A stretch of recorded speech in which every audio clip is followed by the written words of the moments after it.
നമസ്കാരം. പലപ്പോഴും നടി മഞ്ജു വാര്യർക്കെതിരെ രംഗത്തെത്തിയിട്ടുള്ള വ്യക്തിയാണ് സംവിധായകൻ സനൽകുമാർ ശശിധരൻ. ചോല, എസ് ദുർഗ, കയറ്റം തുടങ്ങിയ സിനിമകളിലൂടെ ശ്രദ്ധേയനാണ് അദ്ദേഹം. കയറ്റം സിനിമയിൽ കേന്ദ്ര കഥാപാത്രത്തെ അവതരിപ്പിച്ചത് നടി മഞ്ജു വാര്യരായിരുന്നു. ഈ സിനിമയുടെ ചിത്രീകരണത്തിന് ശേഷം മഞ്ജു വാര്യരെ കുറിച്ച് സനൽകുമാർ സോഷ്യൽ മീഡിയയിൽ പങ്കുവച്ച കുറിപ്പ് വലിയ വിവാദങ്ങൾക്കാണ് തുടക്കം കുറിച്ചത്. ഒരിക്കൽ മഞ്ജു വാര്യർ പോലീസിൽ പരാതിപ്പെടുകയും 2022 ഇയാളെ പോലീസ് അറസ്റ്റ് ചെയ്യുകയും ചെയ്തിരുന്നു.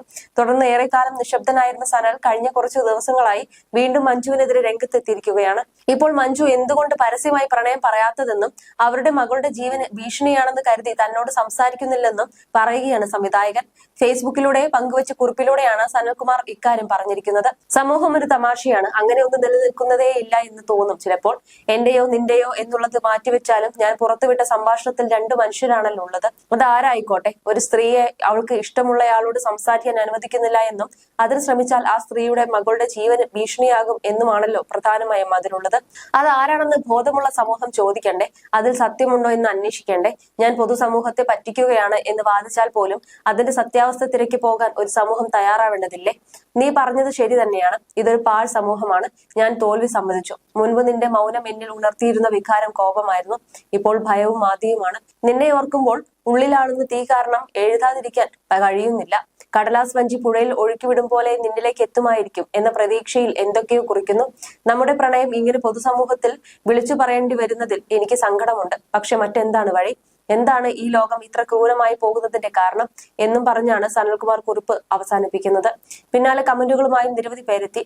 പലരും സനൽകുമാറിനെ വിമർശിച്ചുകൊണ്ടാണ് അഭിപ്രായം പറഞ്ഞത്. നിങ്ങളുടെ സിനിമയിൽ അഭിനയിച്ച ആ ഒരു നടിയോട് താങ്കൾക്ക് പ്രണയം തോന്നിയിരിക്കാം, പക്ഷെ അവർക്ക് അങ്ങനെ ഒന്നും തന്നെയില്ലെന്ന് താങ്കൾക്കും അറിവുള്ളതല്ലേ? അതിന്റെ തെളിവല്ലേ താങ്കൾക്കെതിരെ അവർ കൊടുത്ത കേസ്? താങ്കൾ ഇപ്പോൾ അമേരിക്കയിൽ ഇരുന്നാണ് അവർക്കെതിരെ തണ്ട് കളിക്കുന്നതെന്ന് മനസ്സിലാക്കുന്നു. അവരുടെ അല്ലാതെ ഒരു വോയിസ് ക്ലിപ്പ് അവരുടേതെന്ന് പറഞ്ഞ് സോഷ്യൽ മീഡിയയിൽ ഇട്ട് വീണ്ടും നടപടികൾ വിളിച്ചു വരുത്തരുതെന്നാണ് ഒരാൾ കുറിച്ചത്. ഈ പ്രവൃത്തി കൊണ്ട് സ്വയം കുഴി തോണ്ടാതിരിക്കുക. താങ്കളെ നേരിൽ പരിചയപ്പെട്ട ഒരാൾ എന്ന നിലയിൽ ഇത്തരം പ്രവൃത്തികൾ ഭൂഷണമല്ല എന്ന് ഓർമ്മിപ്പിക്കട്ടെ. അവരെ അവരുടെ വഴിക്ക് വിടുക. താങ്കൾ അറിയാവുന്ന പണി തുടർന്നും ചെയ്യാൻ ശ്രമിക്കുക എന്നാണ് മറ്റൊരാൾ സനലിനോട് പറഞ്ഞത്. ഇതിനുള്ള മറുപടിയുമായി സംവിധായകൻ എത്തി. നിങ്ങൾ ഇവിടെ കമന്റ് ഇട്ടത് കൊണ്ട് 2 ചോദ്യങ്ങൾ ചോദിക്കുന്നു. 1, നിങ്ങൾ ഇതേക്കുറിച്ച് മഞ്ജുവിനോട് സംസാരിച്ചിട്ടുണ്ടോ? 2, സംസാരിച്ചു. മഞ്ജു ഞാൻ പുറത്തുവിട്ട ശബ്ദരേഖ നിഷേധിച്ചുവെങ്കിൽ ഒരു പരസ്യ പ്രസ്താവന നടത്താൻ നിങ്ങൾ ആവശ്യപ്പെട്ടോ?